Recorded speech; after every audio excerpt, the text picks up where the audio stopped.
Hey everyone, and welcome back. So today I want to talk about universities and education, because are the universities we have today reflective of where we came from? Many see university today as merely a means to an end, a way to get into a job. But was that what universities were meant to be? Is that what education was meant to be? And is there something else that we should be doing? In 859, in the city of Fez, in what is now Morocco, a woman named Fatima al-Fihri used her inheritance to found a place of learning. She was the daughter of a wealthy merchant, and she could have spent the money on almost anything. She spent it on education. The institution she founded, the University of Al-Qarawiyyin, is still operating today, making it the oldest continuously functioning university in the world.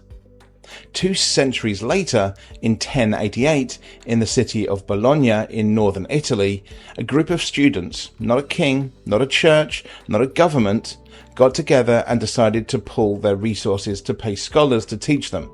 They called it a studium. It became the model on which European higher education was built.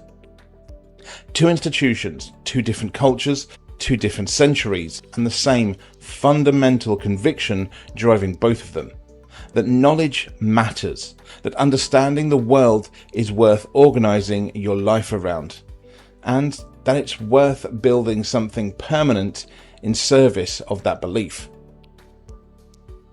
That instinct isn't Western, it isn't Eastern. It's not the property of any civilization or era. It's simply human. And it's the instinct that the modern university has spent the last 3 decades systematically dismantling. To understand what has been lost, you have to understand what was there to begin with. By the early 19th century, the idea of the university as a place of pure intellectual formation had found its most articulate champion in a Prussian philosopher and reformer called Wilhelm von Humboldt. In 1810, he founded the University of Berlin on a set of principles that were, by the standards of the time, almost revolutionary. The university, he argued, existed to pursue knowledge for its own sake, not for the state, not for industry, not for the professions, for its own sake. He called the ideal Bildung, a word that resists easy translation but means something around the lifelong development of the whole person through genuine intellectual engagement. The university wasn't a training facility. It was a place where human beings became more fully themselves through the discipline of serious thought. That idea spread across Europe and shaped the university for over a century. In Britain, it found expression in a different but equally powerful form. When the great civic universities of the Victorian and Edwardian era were founded, Birmingham, Liverpool, Manchester, Leeds, Sheffield, they were built on a clear sense of civic and intellectual purpose. These weren't institutions designed to process students into employment. They grew out of mechanics institutes and medical schools, founded by cities that believed their communities deserved access to genuine knowledge. The Manchester Mechanics Institute, established in 1824, was built on the radical proposition that working people had an intellectual life worth developing. The University of Birmingham, founded in 1900 as the first university with its own royal charter, was built to serve its city through the cultivation of minds, not merely the production of workers. Even the expansion of the 1960s, the so-called plate glass universities, Sussex, Warwick, York, Lancaster, was driven by a genuine argument about what educated citizens could contribute to a democratic society. These weren't job shops.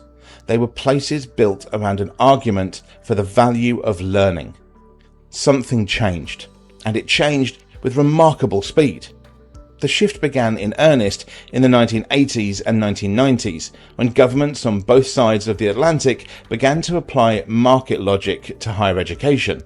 If universities were producing something of value, the argument went, then the people receiving that value should pay for it. Education became a transaction. The student became a consumer. The degree became a product.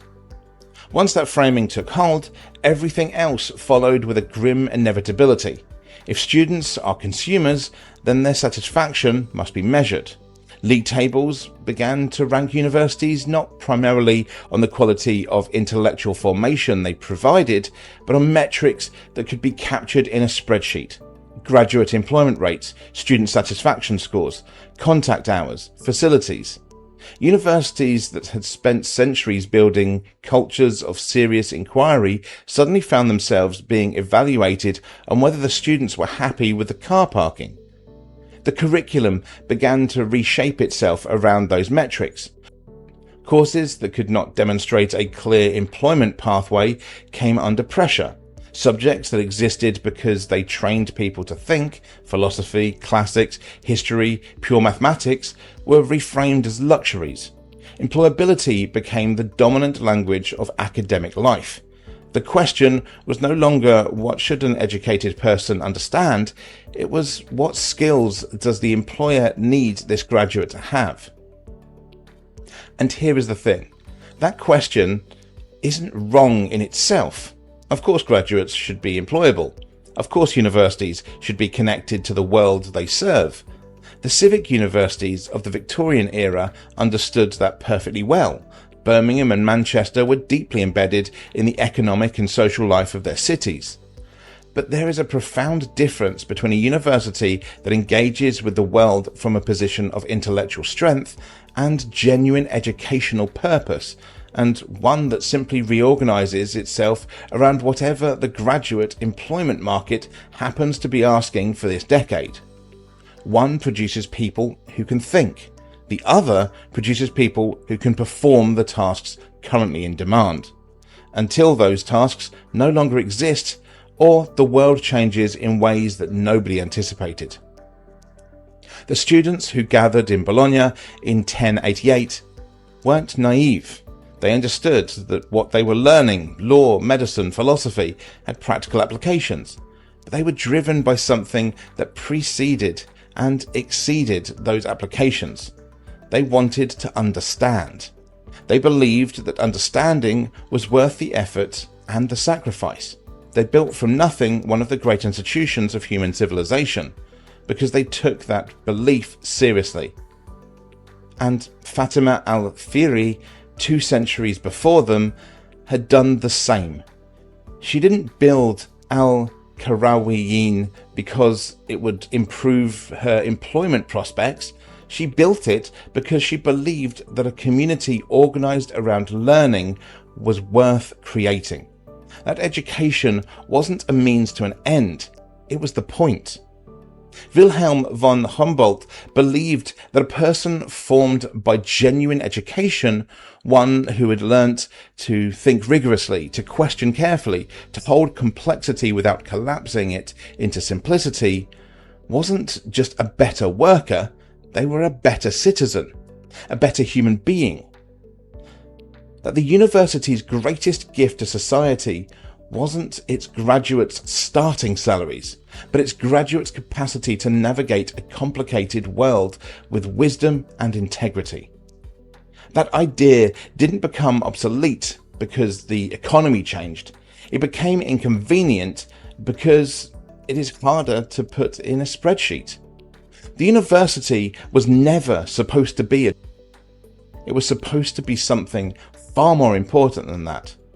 And recovering that understanding, not at the expense of the real world, but in a genuine service of it, might be the most important thing higher education could do right now.